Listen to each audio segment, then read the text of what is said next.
Duos Technologies just held their Q1 2026 earnings call, and if you've been sleeping on this small-cap AI infrastructure play, you might want to wake up.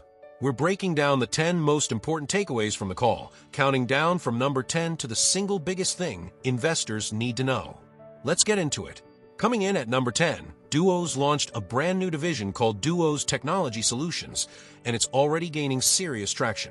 In just one quarter, the team signed 8 new large data center operators and built a backlog of approximately $14 million, all of which is expected to ship and be invoiced before the end of 2026.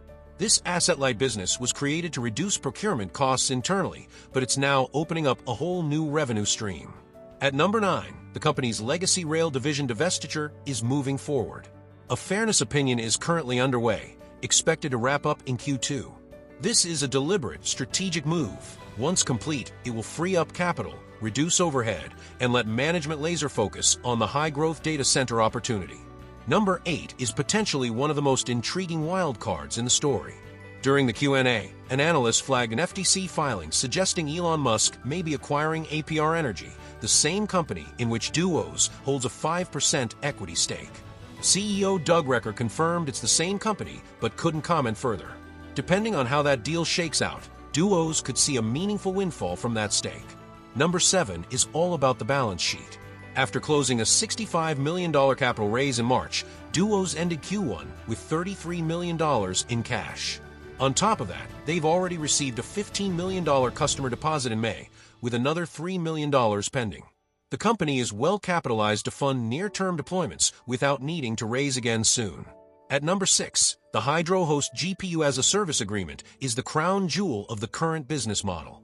Duos is deploying 2,304 NVIDIA GPUs across its edge data center platform under a 36-month contract worth approximately $176 million in total revenue. Management projects margins exceeding 80% and roughly $40 million in EBITDA from this single deal alone. Number 5 is another major contract win. Duos was awarded a high-power colocation deal delivering 4.8 megawatts of critical compute capacity to support a leading hyperscaler's high-density GPU cluster.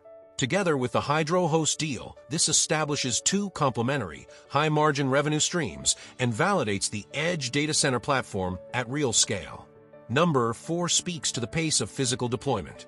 Duos currently has 10 megawatts contracted and plans to deploy an additional 15 megawatts across sites in Maryland, Iowa, Georgia, and Texas by year-end.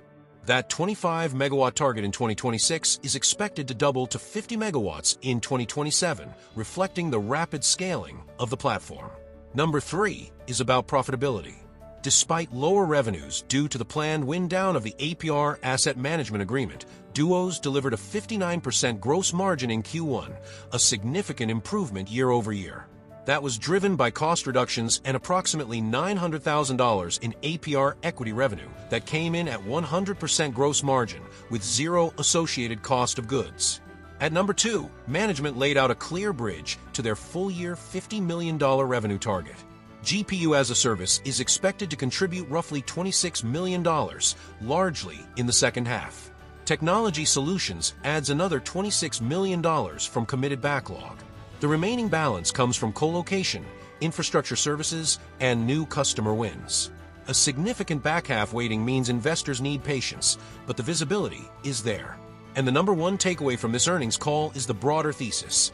Duos is positioning itself at the center of the AI inference build-out in Tier 2 and Tier 3 markets.